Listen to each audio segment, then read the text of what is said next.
If you could stand at the edge of a medieval village just as the day quietly slips away, you might notice how the world does not end with a sudden darkness, but instead softens, layer by gentle layer, into something slower and calmer than anything we are used to today. And as the last light of the sun drifts across the uneven rooftops, the village begins its quiet transformation into night, not with noise or urgency, but with a steady, almost unnoticed easing of movement, as if the land itself is preparing to rest. And in the fading glow, the small thatched cottages seem to gather closer together, their low walls and timber frames catching the final traces of warmth, while a narrow dirt path winds slowly between them, still holding the marks of footsteps, cart wheels, and hooves from earlier in the day. And you might feel the air cooling just slightly against your skin, a subtle shift that signals the end of labor and the beginning of something more still, more inward,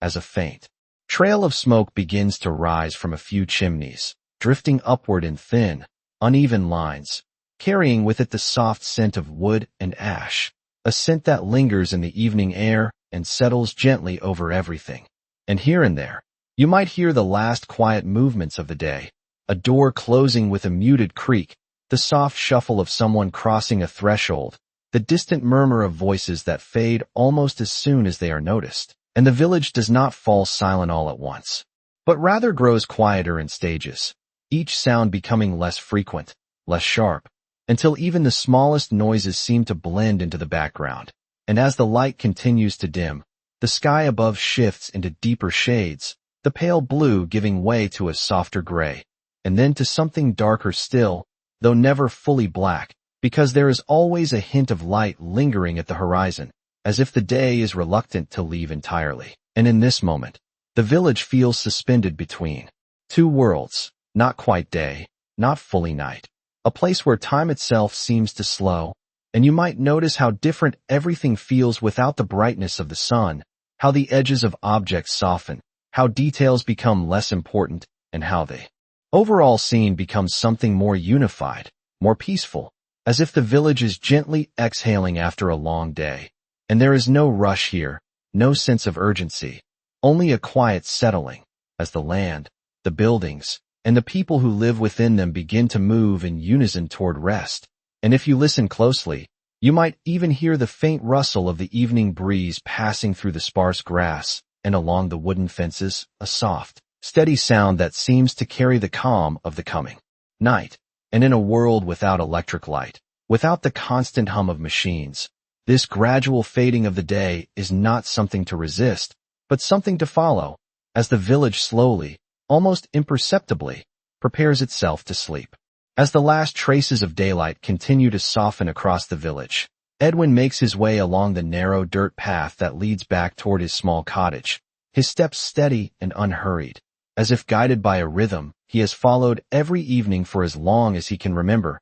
and the ground beneath his worn shoes still holds a faint warmth from the day, though the air above it has begun to cool, brushing lightly against his face and hands. And around him the shapes of the village shift into gentler outlines, the edges of fences, carts, and low stone walls becoming less distinct, blending into the dimness in a way that feels calm rather than uncertain. And as he passes by a small well near the center of the village, he notices a wooden bucket resting against its side, left there after the final trip of the day, its rope loosely coiled, and nearby a pair of chickens settle into the straw beside a low enclosure, their soft movements barely making a sound. And further along, a door closes with a quiet wooden thud, followed by the faint murmur of voices from inside, already lowered as if the night itself asks for softer speech. And Edwin continues on, his shoulders easing now that the work of the day is behind him, the weight he carried across the fields slowly lifting, replaced by a quiet sense of completion. And as he walks, the scent of wood smoke grows more noticeable, drifting from several cottages where fires have already been tended, the smell warm and familiar, carrying with it a sense of home that requires no thought to recognize. And he passes by Thomas, who stands near a small wooden gate, carefully securing the latch to keep his animals safe for the night. And they exchange a brief nod, no words needed, just a shared understanding of the hour and the routine that binds them. And beyond them, the path narrows slightly, curving between two low cottages where small windows glow faintly with firelight from within. The light not bright enough to spill far outside, but enough to hint at the warmth waiting indoors. And as Edwin approaches his own cottage, he notices the simple details that mark it as his: the slightly uneven door frame, the bundle of firewood stacked neatly to one side, and a small patch of earth near the entrance where Agnes has tended a few hardy plants through the warmer months, now resting quietly in the dimness. And the roof above, made of thatch, holds the last whisper of daylight along its ridge before it too fades into shadow. And for a moment he pauses just outside, not out of hesitation, but out of habit, listening to the subtle sounds around him, the distant shuffle of someone moving inside another home, the soft rustle of wind against the straw and wood, the faint settling of the village as it prepares for the night ahead. And in that stillness there is nothing urgent, nothing that calls for attention, only a gentle continuation of the day into something quieter. And as he reaches for the wooden latch, the cool surface of it steady in his hand, he steps inside, leaving behind the open air of the evening for the enclosed warmth of the cottage, where the fire has already begun to glow low and steady, and where the pace of the world slows even further, inviting him, without words, to follow it into rest. Inside the cottage, the air feels immediately different, warmer and still, shaped by the steady presence of the fire that glows low against the hearth. And Agnes is already there, moving quietly through the last small tasks of the day with a practiced ease that comes from years of repetition, her steps soft against the packed earth floor as she adjusts a pot hanging just above the fading embers, making sure it is settled in a place where it can stay warm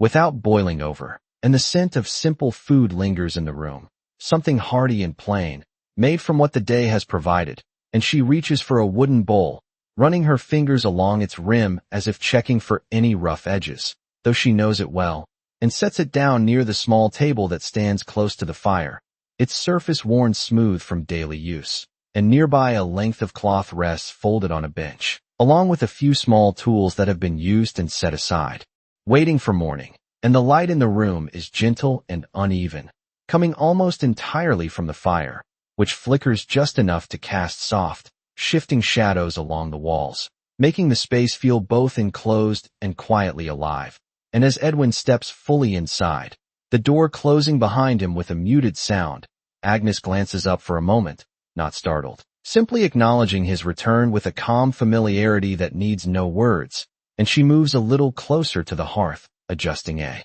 small piece of wood so that it catches more fully, the flame responding slowly, growing just enough to bring a bit more warmth into the room without breaking the calm. And outside the last of the daylight fades almost completely, but inside the cottage time seems to move differently, not marked by the sky, but by the steady rhythm of small, necessary actions. And Agnes takes a moment to check a simple loaf of dark bread resting on a cloth, pressing it lightly as if to test its firmness, then setting it aside again, satisfied. And she gathers a few items from a shelf, placing them within easy reach, arranging them not out of urgency, but out of habit, each movement quiet and measured. And there is a sense that nothing here is done quickly, not because it cannot be, but because there is no need for it. The day has already asked for all the speed it requires, and now the evening asks for something slower, something steadier. And Edwin moves toward a low stool near the fire, lowering himself onto it with a quiet shift of weight, holding his hands out slightly toward the warmth, the chill of the evening air fading from his fingers. And for a moment neither of them speaks, not out of silence that feels empty, but out of a shared understanding that words are not always needed at this hour. And the sounds that fill the room are small and soft, the faint crackle of the fire, the gentle movement of cloth as Agnes folds and refolds it, the quiet settling of wood and straw as the cottage itself seems to relax into the night. And somewhere above, the thatched roof holds back the cool air, while allowing the faint scent of smoke to linger inside, a constant presence that marks the passage of time more than any clock. And Agnes reaches for a small clay cup, turning it slowly in her hands as she checks its surface, then placing it beside the others with a careful touch. And in these small gestures there is a rhythm that mirrors the fading light outside, each action slower than the last, each movement guiding the space toward stillness. And as the fire continues to glow and the shadows deepen, the cottage becomes a place where the world outside feels distant, softened, and where the night can settle in gently, without interruption, as the final tasks of the day come quietly to an end. The simple meal begins without announcement, as Agnes brings the wooden bowls closer to the firelight, placing them carefully on the small table where the warmth from the hearth can reach them, and Edwin leans forward slightly, his hands now steady and relaxed, no longer shaped by the effort of the day, and the food itself is modest, a thick porridge made from grains that have been slowly cooked until they hold both warmth and comfort, accompanied by a slice of dark bread that carries a faint scent of smoke from the baking, and Agnes uses a wooden spoon to portion the meal, each movement slow and familiar, as if guided by a rhythm that does not need to be thought about. And when she sets the bowl in front of Edwin, there is a quiet understanding in the gesture, not spoken but fully present, and he nods gently, acknowledging both the meal and the care behind it, and the two of them settle into their places, close enough to the fire that the heat can reach them, but not so close that it overwhelms the calm of the room. And as they begin to eat, the sounds are soft and steady. The light scrape of spoon against wood, the quiet movement of bread being broken, the subtle shift of weight on the bench, all blending into the gentle background of the evening. And there is no hurry in the way they eat, no need to finish quickly or move on to something else, because this moment, like many in the night, is meant to unfold slowly, giving the body time to settle and the mind time to follow. And outside, the last of the light has now fully faded, leaving only the darkness of the night to surround the village. But inside the cottage, the fire continues to hold a steady glow, its light flickering just enough to bring a sense of movement without breaking the stillness. And Agnes reaches for a small piece of cloth to wipe her hands, folding it again once she is finished, placing it neatly beside her, while Edwin pauses between bites, not out of distraction, but simply to rest, to breathe, to feel the warmth of the food and the fire as they begin to replace the coolness of the evening air. And for a brief moment their eyes meet across the small table, not with any urgency or need to speak, but with a quiet recognition of the shared space, the shared routine, and the shared end of the day. And in this setting, even the smallest actions carry a sense of meaning, not because they are rare or special, but because they are repeated night after night, forming a pattern that is as steady as the passing of time itself. And as they continue their meal, the sounds of the village beyond the walls grow even quieter, the occasional distant movement fading into the background until it is barely noticeable, and the cottage becomes its own small world, defined by the circle of firelight and the steady presence of those within it. And Agnes takes a final small portion from the pot, ensuring that nothing is wasted, and sets it aside for later, her movements careful and deliberate, guided by the understanding that every resource matters. And Edwin finishes the last of his portion, placing the spoon down with a soft touch, not allowing it to strike the bowl with any sharp sound. And for a moment both of them remain still, as if listening to the quiet that has settled around them. The kind of quiet that does not feel empty, but full in its own gentle way. And as the fire continues to burn low and steady, the meal comes to its natural end, not marked by any clear signal, but by a shared sense that it is complete. And the evening, now fully turned into night, begins to draw them further into its calm, inviting the next stage of rest to unfold without hurry or interruption. Outside the cottage, the village has now settled into a deeper quiet,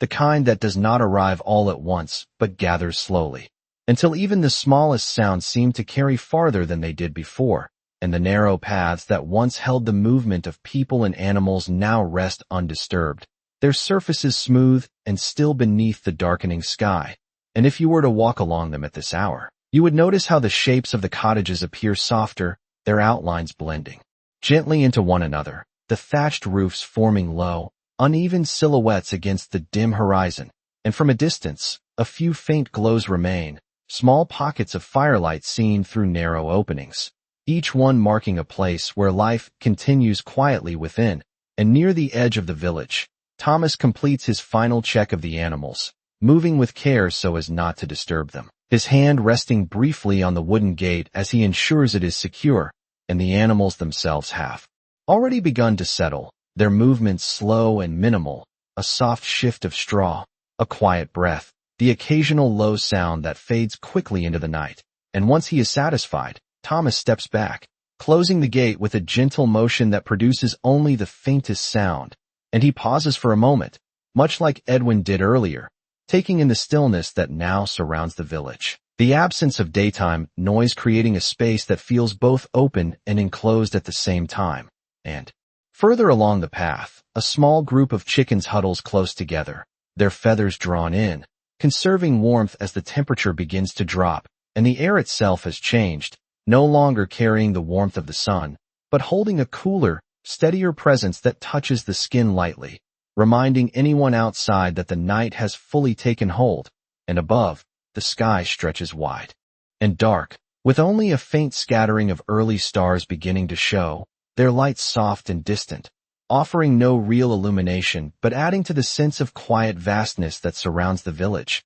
And as time passes, the few remaining movements fade even further. Doors that were once open are now closed. Voices that once carried softly are no longer heard, and the village, as a whole, seems to breathe more slowly, each part of it settling into a shared rhythm of rest. And if you listen closely, you might notice the subtle sounds that remain. The gentle brushing of wind against the edges of thatched roofs, the occasional creak of wood as it adjusts to the cooling air, the distant and almost indistinct call of a night bird somewhere beyond the fields. All of these sounds forming a quiet background that does not interrupt the calm, but rather deepens it. And the paths themselves, now empty, hold the memory of the day's movement, but no longer carry it forward, instead becoming still lines that guide the eye through the darkness. And near the center of the village, the well stands silent, its bucket resting where it was left, untouched and waiting for morning.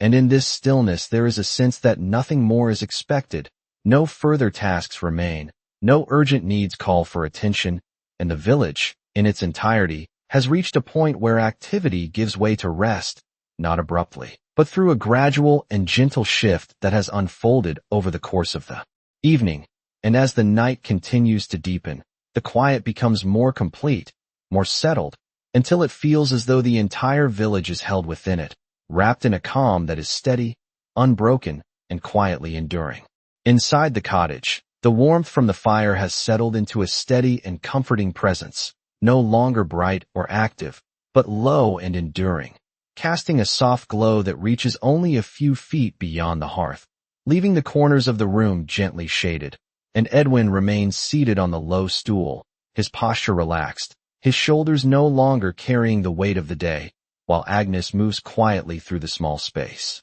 her steps slow and deliberate as she brings the last of the evening tasks to a close, and the bowls from their meal have been set aside, not with haste, but with a calm understanding that everything will be returned to its place in time. And she lifts a piece of cloth once more, smoothing it between her hands before folding it carefully. The motion repeated in the same way it has been many nights before, and the fabric, worn but clean, carries the faint scent of smoke and the subtle warmth of the room. And as she places it on a wooden surface nearby, the soft contact of cloth against wood adds to the quiet rhythm that now defines the space. And the fire gives a gentle crackle, not sharp or sudden, but soft and occasional, as small pieces of wood shift and settle within it, and the light it produces flickers slightly across the walls, creating slow-moving patterns that draw no attention, but quietly shape the atmosphere. And Edwin reaches down to adjust his shoe,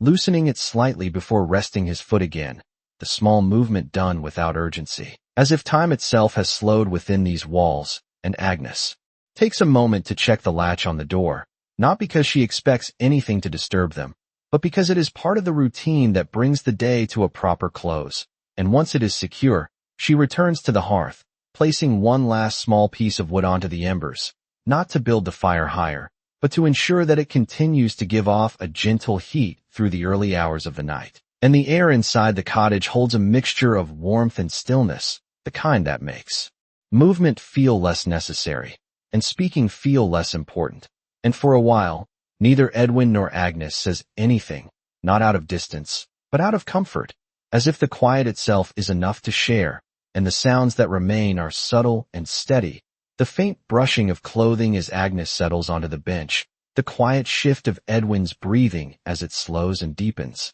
the occasional soft pop from the fire that fades almost as soon as it is heard, and beyond the walls, the village remains calm, its presence felt not through noise, but through the absence of it, and in this enclosed space, the boundaries of the world seem to narrow, drawing attention only to what is near, what is warm, and what is still, and Agnes reaches for a small length of thread and a piece of cloth, not to begin a large task, but simply to mend a small tear that can be repaired in a few careful motions, her fingers moving with quiet precision, guided by habit rather than thought, and the action itself is slow, almost meditative, each stitch placed without hurry, as if the passing of time has become something gentle rather than something to measure. And Edwin watches the fire for a moment, his gaze unfocused, not searching for anything in particular, but resting in the simple movement of the light. And as the minutes pass, the sense of wakefulness in the room begins to soften, not disappearing, but easing into a quieter state, where thoughts become less defined, and the body begins to prepare for rest without being told, and the warmth of the fire, the softness of the light, and the steady rhythm of small, familiar actions all come together to create a space that feels secure and unchanging, a place where the end of the day is not marked by a sudden stop, but by a gradual settling, as the cottage, and those within it, move gently toward the stillness of the night. As the fire continues to burn low and steady, the cottage gradually shifts from a place of quiet activity into a place prepared for sleep, not through any sudden change, but through a series of small and familiar actions that guide the body and mind toward rest. And Agnes sets aside the cloth and thread, her hands pausing for a moment before she carefully places them in their usual spot, knowing they will be needed again in the morning. And Edwin leans forward slightly, reaching down to remove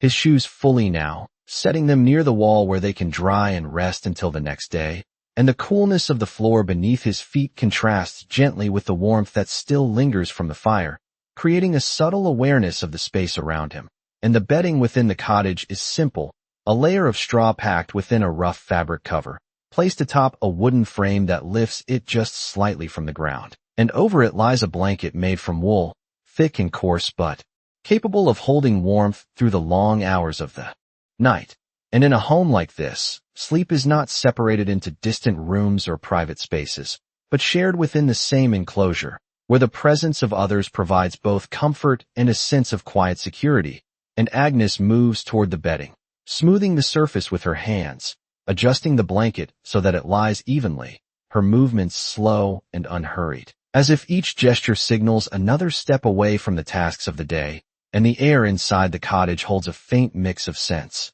The smoke from the fire, the earth beneath the floor, the wool of the blankets, all blending together into something familiar and constant. And as she prepares the place for rest, the fire is not left to burn brightly, but allowed to settle into glowing embers, its purpose no longer to illuminate the room, but to provide a steady and gentle warmth that will last into the night. And Edwin stretches slightly, not as a deliberate action, but as a natural response to the easing of his muscles, the tension of the day slowly releasing as he prepares to lie down. And in this time, there is no expectation of immediate and uninterrupted sleep, because in this world, the night is often experienced in stages, with an early period of rest followed by a natural waking, and then a return to sleep once more, a rhythm that feels as normal as the rising and setting of the sun. And Agnes lowers herself onto the bedding, pulling the blanket partly over her, feeling the warmth begin to gather beneath it,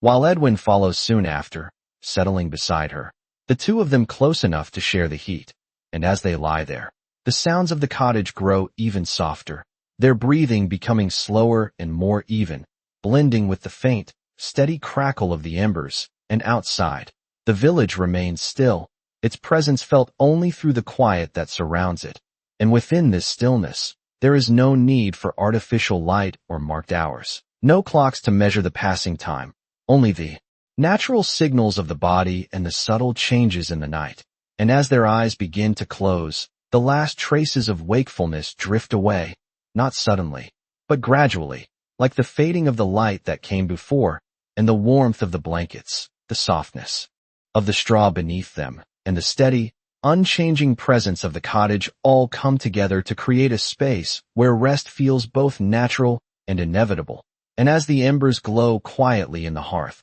the first stretch of sleep begins, carrying them gently into the deeper calm of the night. Somewhere deep within the night, long after the last movements of the evening have faded and the village has settled into a steady quiet, there comes a moment when the first stretch of sleep begins to loosen its hold, not abruptly, but gently, like a tide that recedes without sound, and Edwin stirs slightly beneath the wool blanket, his breathing shifting before his eyes open just enough to register the dimness around him. And for a few moments he does not move, not fully awake, not fully asleep, existing in that quiet space between, where thoughts are soft and unformed, and the cottage around him remains much as it was, though changed in subtle ways. The fire now reduced to a bed of glowing embers that cast a faint, steady light across the lower part of the room, just enough to outline familiar shapes without revealing detail, and the air has cooled slightly, though the warmth gathered beneath the blanket holds steady, creating a gentle contrast that makes the stillness feel even deeper. And beside him Agnes remains at rest, her breathing slow and even, undisturbed by this quiet waking, and Edwin listens without intending to, becoming aware of the small sounds that belong only to this part of the night. The soft shift of the embers as they settle further into ash, the faint movement of the wooden structure as it adjusts to the cooler air, the nearly imperceptible whisper of wind passing along the thatched roof, and beyond the walls of the cottage, the village rests, in a silence that feels wide and unbroken, not empty, but full in its own quiet way. And in this time between sleeps, there is no expectation of activity, no demand to rise or begin the day again. Only a calm awareness that this waking is part of the natural rhythm of the night, and Edwin shifts slightly, drawing the blanket closer around him, not out of discomfort, but as a small, instinctive movement that deepens the sense of warmth and stillness. And his thoughts, if they form at all, move slowly, touching on nothing urgent, nothing that needs to be carried forward. And in many homes like this, such a waking might be filled with quiet reflection, a brief moment of awareness before the body returns once more to rest, and time itself feels different here, not measured in hours or minutes, but in the subtle changes of light, warmth, and the natural rhythm of sleep and waking. And as Edwin lies there, the faint glow of the embers continues to pulse gently, its light steady and calm, never bright enough to disturb, but enough to remind him that the fire still lives in a quiet way. And outside, the sky has deepened further, the stars now more visible, though their light does not reach inside, and the fields beyond the village lie still beneath them, untouched and quiet. And within the cottage, the shared warmth of the space remains constant, the presence of Agnes beside him adding to the sense of quiet security that surrounds them. And after a time that cannot be easily measured, the edges of wakefulness begin to soften once more, the awareness of the room, the sounds, the subtle sensations all fading gently, not pushed away, but allowed to drift. And Edwin's breathing slows again, his body settling deeper into the bedding, the straw beneath him adjusting slightly as he shifts, and the blanket holds its warmth, enclosing him in a steady comfort. And the brief waking passes without disturbance, without interruption, becoming just another quiet part of the night. And as sleep returns, it does so naturally, without effort, carrying him once more into the deeper stillness that fills the hours before morning, while the embers continue their slow, silent glow, and the village, unchanged and undisturbed, rests quietly under the long and patient night. As the deeper hours of the night continue to pass in their quiet and unbroken way, the village remains wrapped in a stillness that feels steady and complete, as if the entire landscape has settled into a shared and gentle rest. And inside the cottage Edwin and Agnes lie undisturbed beneath the blanket, their breathing slow and even, their bodies fully surrendered to the calm that has gathered around them. And the embers in the hearth have softened further, their glow dimmer now, but still present, offering just enough warmth to carry through the remaining hours before morning. And the air inside the cottage holds a coolness that is no longer sharp, but balanced by the warmth that lingers close to the bedding, creating a quiet comfort that requires no adjustment. And beyond the walls, The village itself remains unchanged, the paths empty, the doors closed, the animals resting in their enclosures without movement, and the sky above has deepened into its fullest darkness. Though there is a subtle shift that begins to take place at the farthest edge of the horizon, so faint that it is almost impossible to notice at first, a gradual easing of the night that signals the distant approach of morning.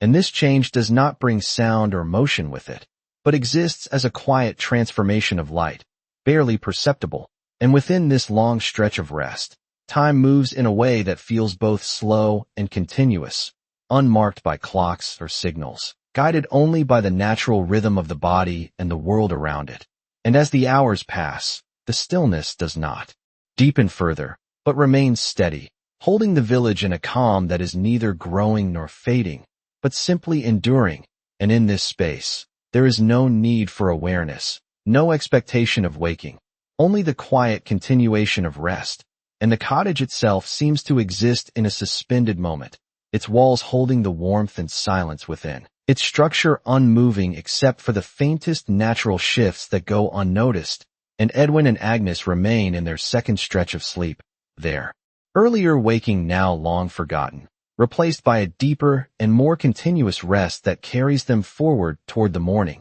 And outside, the fields lie still, the grass unmoving, the distant edges of the land blending into the darkness in a way that removes all sense of boundary. And the village, though small and simple, feels complete in this moment, every part of it resting in quiet harmony. And as the faintest suggestion of light begins to gather far beyond the visible sky, the night holds on a little longer, not resisting the coming day, but allowing it to approach at its own pace. And within the cottage, the embers continue their slow and silent fading, their glow now softer, their warmth more subtle, yet still enough to maintain the gentle comfort that surrounds the bedding, and the air remains calm, undisturbed by any sudden change. And as the final portion of the night unfolds, there is a sense that everything is exactly as it should be, that the village, the cottage, and those within it are all moving together through this quiet passage of time, guided by a rhythm that requires no thought, no effort, and no interruption. And as the earliest light begins its distant and gradual return, the night does not end abruptly, but slowly releases its hold, allowing the world to remain in this calm and restful state for just a little while longer, before the first signs of morning gently begin to appear.